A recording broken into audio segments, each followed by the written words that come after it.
hurmatli talabalar va tinglovchilar. Men Aboli bin Sinon nomidagi Buxoro davlat tibbiyot instituti ichki kasalliklar propedevtikasi kafedrasi dotsenti Halimova Dilrabo Jalilovna. Bugungi ma'ruzamiz o'pka to'qimasi zichlashuvı sindromi, kripoz va o'choqli pnevmoniya simptomlari, plevra bo'shlig'ida havo va suyuqlik to'planish sindromi, quruq va eksudativ plevrit simptomlari, gidrotoraks, pnevmotoraks diagnostikasi, o'pkada bo'shliq hosil bo'lish sindromi, bronxoektaz va o'pka absessi simptomatologiyasini o'rganib chiqamiz. Sizlar bilan birga. O'pka to'qimasining zichlashuv sindromi bu o'pkada diffuz, to'liq bir yoki har ikkala o'pkada yoki chegaralangan segment bo'lak holda havoning ulushini kamayib ketishi juda ko'p uchraydi.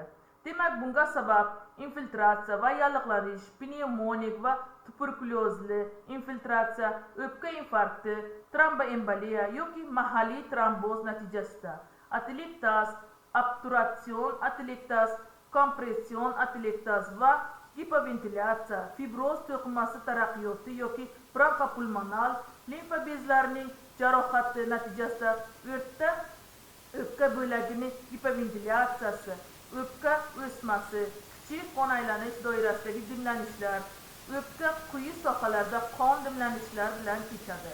Demak, uning alomatlari hansirash, plevral og'riq, ayniqsa chuqur nafas olish jarayonida, o'choq subplevral joylashganda og'riq kuchayadi. Bemorlarda yo'tal, balg'am, qon supurish, umumiy belgilari temperatura bo'lishi, terlash, darmonsizlik kabi belgilar bilan kechadi.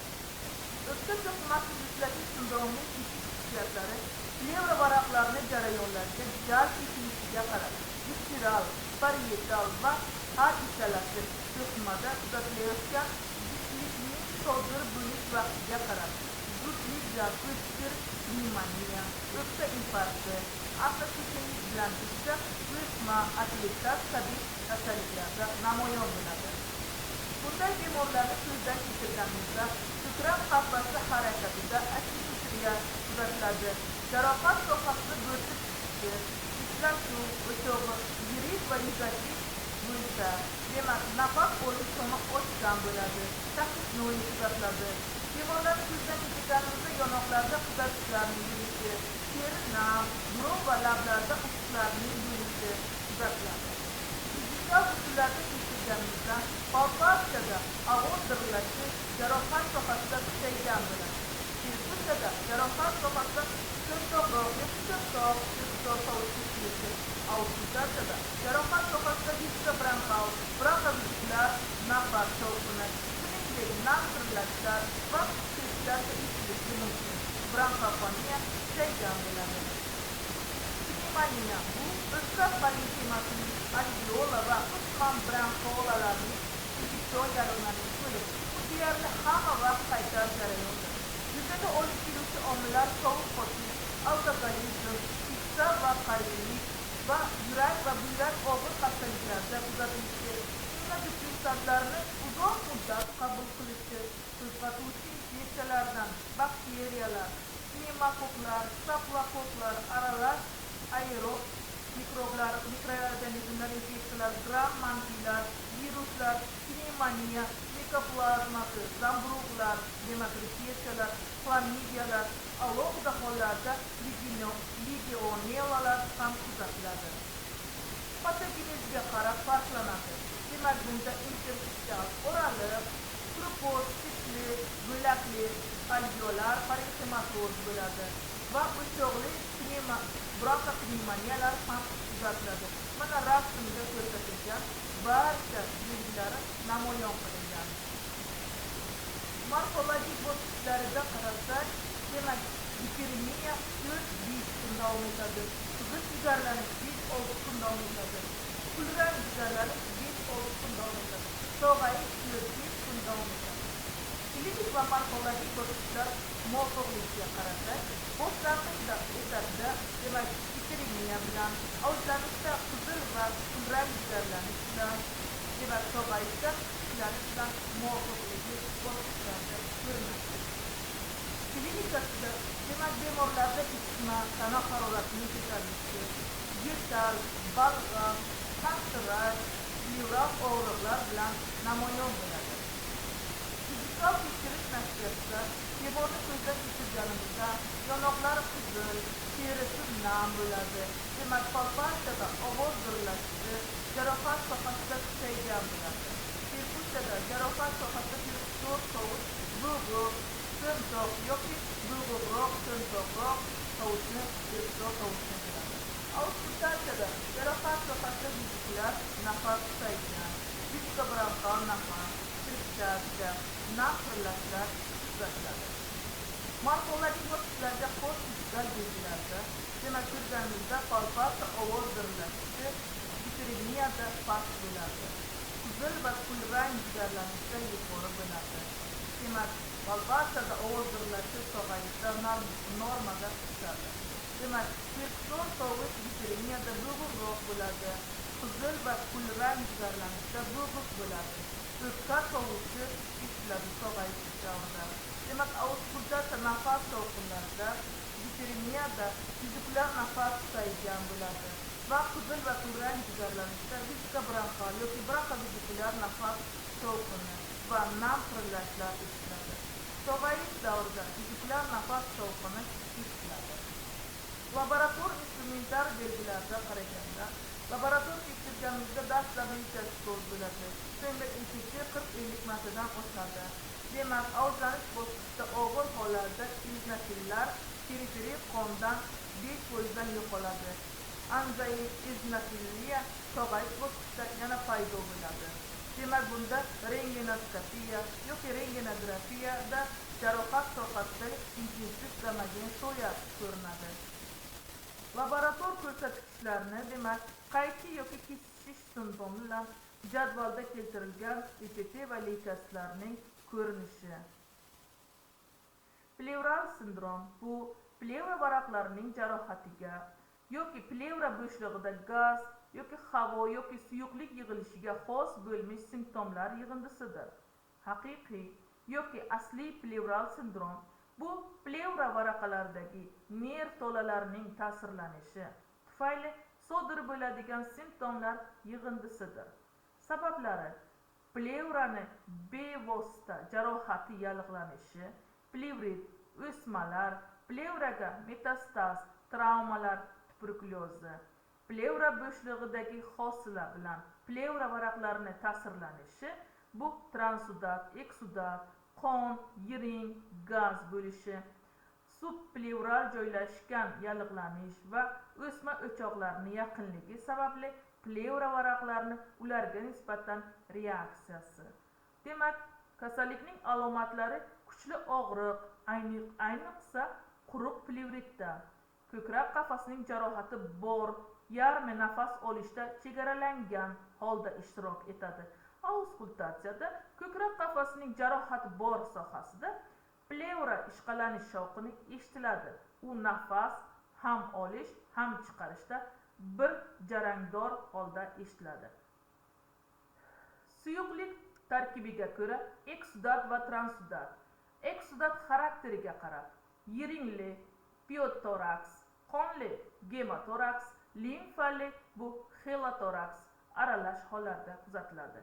Demak, suyuqlik lokalizatsiyasiga qarab bir tomonlama chap yoki o'ng plevra bo'shlig'ida, ikki tomonlama ayni paytda har ikkalasida, tarqalishiga qarab chegaralangan va tarqoq bo'ladi.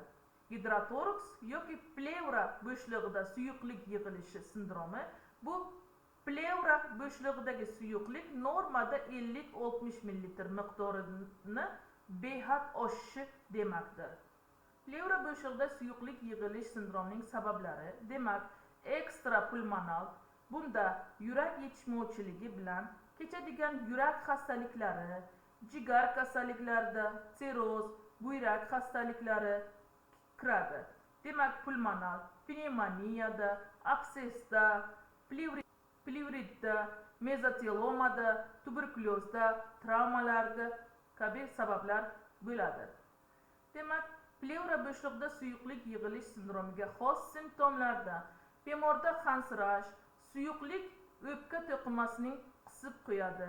Demak, yo'tal quruq va produktiv balg'amli bo'ladi. Yo'tal turli darajadagi isitmalar, subfibril, fibril temperaturalarining ko'tarilishi, ayrim hollarda plevral og'riqlar kuzatiladi. Fizikal tekshirish natijalari.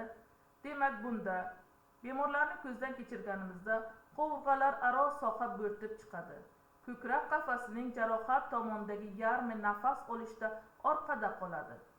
Demak, palpatsiya qilganimizda ovoz dirillashi jarohat sohasida susaygan yoki umuman his etilmaydi. Perkussiyada jarohat sohasida perkutor tovush bo'g'iqroq, to'mtoqroq yoki mutlaqo bo'g'iq, to'mtoq holatda bo'ladi. Auskultatsiyada jarohat sohasida vizikulyar nafas keskin susaygan yoki mutlaqo eshitilmaydi. Hurmatli talabalar, rasmga e'tibor beramiz. Demak, bu yerda plevral funksiya. Plevral funksiyada bemor o'tirishi, mana orqa sohasi bilan o'tiradi, vrachga orqa tomon bilan o'tirib, plevral funksiya amaliyoti bajariladi. Bunda birinchi nuqtaga qaraymiz. Damoaza Ellison chizig'i va Garlenda uchburchagi, Raufoos va Grocco uchburchagi o'pkaning quyi chegaralari bilan ko'rsatilgan. Mana shu amaliyot qilinadi. Ikkinchi rasmimizga qaraymiz. Demak, o'pkada ikki tomonlama gidrotoraks, mana o'pkaning pastki qismlarida suv yig'ilishi. Demak, har ikkala o'pka tomonida gidrotoraks kuzatilishi rasmda aks ettirilgan. Plevra bo'shlig'ida havo gaz yig'ilish sindromi. Demak, pnevmotoraks plevra bo'shlig'ida havo gazining behad to'planishidir. Kelib chiqish mexanizmiga qarab ochiq, yopiq, klapanli turlari mavjud. Sabablari: vitreal plevraning teshilishi, bulyoz emfizemada, absses yo'rilganda, tuberkulyoz va kavernasida belgilarida. Demak, bunda jarohat tomonida ko'zdan kechirishda va palpatsiya paytida qovurg'alar aro sohani bo'rtib chiqqanligi aniqlanadi. Jarohat tomon nafas olish paytida orqada qoladi va ovoz dirillashi nisbatan susayadi. Perkussiyada timpanik tovush eshitiladi. Ayni paytda havo va suyuqlik bo'lsa, gidropnevmotoraks, unda ham to'mtoq ham timpanik tovush eshitiladi. Auskultatsiyada vizikulyar nafas shovqini keskin susaygan yoki mutlaqo eshitilmaydi. Klapanli pnevmotoraksda bronxal nafas shovqini eshitilishi mumkin. O'pkada bo'shliq hosil bo'lish sindromi zich, mustahkam devorga ega va atrofda infiltrat yoki fibroz to'qima taraqqiy qilgan bo'shliq, kaverna, absses, kista vujudga kelishidir. Demak, bularga simptomlari bog'liq bo'lishi mumkin. Bo'shliqning o'lchamlariga, uning chuqurligiga, bo'shliqda tanho havo yoki havo qisman suyuqlik bilan bo'lishi mumkin. Bo'shliq bronx bilan tutashgan yoki erkin tutashmagan holatda bo'shliq bo'lishi mumkin. Rasmga ko'rsatilgan e'tibor berib qarasak. O'pkada bo'shliq hosil bo'lish sindromida sabablari: demak, parchalanayotgan, yemirilayotgan o'pka infiltrati, absidirlovchi, demak, o'pkaning absidirlovchi infarkti, o'pka tuberkulyozi, kaverna, granulomatozli o'choq, demak, kistalar tug'ma va orttirilgan bo'ladi. Bunda simptomlari ovoz dirillashi, susaygan, bronx tutashgan bo'shliqda qisman havo bo'lgan taqdirda timpanik tovush, auskultatsiyada amforik nafas shovqini, bo'shliq o'lchami 5 cm dan bo'lsa va qisman havoli hamda bronx bilan tutashsa kuzatiladi. O'pka absessi bu o'pka to'qimasining chegaralangan nekrozi, tarqoq va chegarasiz bo'lsa, unda gangrena yoki yemirilish natijasida vujudga keladigan xastalik. Morfologik jihatdan o'pka absessi yiring bilan to'lgan bo'shliqdir. U o'pka parenximasidan granulyatsion to'qima va fibroz to'qima tolalari bilan ajralib turadi. Demak, absess etiologiya va patogenezi kelib chiqishiga qarab postpnevmonik, bronxogen, aspiratsion, absidirlovchi pnevmoniya rivojlanishi bilan gematogen, travmatik, qo'shni organlaridan yiringli jarayonni o'pka to'qimasiga ko'chishi bilan kechadigan chaqiruvchilarida esa stafilokokk, streptokokk, klebsiyellalar va bu absessning klinikasida ikki xil davr tafovut etiladi. Demak, drenaj bronxga ochilishiga qadar va ochilishdan keyingi davr. Demak, birinchi davrni ko'rib chiqsak, birinchi davr 7-10 kun davom etadi. Bunda alomatlar yo'tal, odatda quruq, gettik, isitma, kuchli terlash, varaja, jarohat sohasida ko'krakda og'riq, leykositoz kuzatilishi. Demak, ikkinchi davrda yo'tal qo'llansa hidli balg'am bilan 200 ml dan 2 litrgacha bo'ladi balg'am bilan qon tupurish bilan balg'am og'izni to'ldirib keladi. Shu belgilar bilan namoyon bo'ladi. Hurmatli talabalar, rasmga e'tibor bersak, o'pka absessi rentgenogrammasi. Mana o'pka absessi chegaralari aniq ko'rsatilgan. Absess davrlari, fizikal tekshirish natijalari, demak, drenaj bronxga ochilgunga qadar palpatsiyada ovoz dirillashi susaygan, absess o'chog'i atrofida kuchaygan. Demak, perkussiyada to'mtoq yoki to'mtoqroq perkutor tovush eshitilishi, auskultatsiyasida absess sohasida nafas shovqinlari eshitilmaydi. Drenaj bronxga ochilgandan so'ng bo'lganda, demak, palpatsiyada ovoz dirillashi kuchaygan. Perkussiyada qutichasimon yoki timpanik perkutor tovush eshitiladi. Auskultatsiyada esa vizikulyar nafas shovqini susaygan, amforik nafas shovqini eshitiladi. Bronxiitas kasalligi bu klinik sindrom bo'lib, bronxlarning dilatatsiyasi va davriy surunkali yallig'lanishi hamda produktiv yo'tal, hansirash, qon tupurish bilan kechadigan kasallik. Bronxiektas farqlanadi. Kechishiga qarab tranzitor, demak, pnevmoniya faol fazasida paydo bo'lib, bir necha oydan keyin yo'qoladi. Doimiy bu o'tkir infeksion yoki o'pkaning massiv kollapsi oqibatida kechadi. Klinik manzarasiga qarab yaqqol klinik manzara va latent yashirin davri va tarqalishiga qarab lokal, regional va generalizatsiyalashgan bolalikdagi infeksiya yoki mukovitsidoz oqibatida. To'rtinchisi, atelektazga munosabatiga qarab atelektazga uchragan o'pka to'qimasi sohasida rivojlanadi.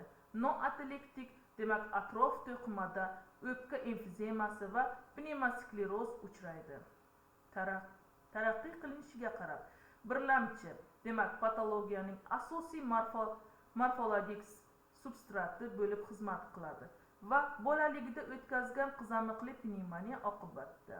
Ikkilamchida esa boshqa bir xastalik oqibatida, misol uchun o'pka absessi. Demak, klinik darajasiga qarab yengil, yaqqol, og'ir darajalari, asoratiga qarab asoratlanmagan va asoratlangan.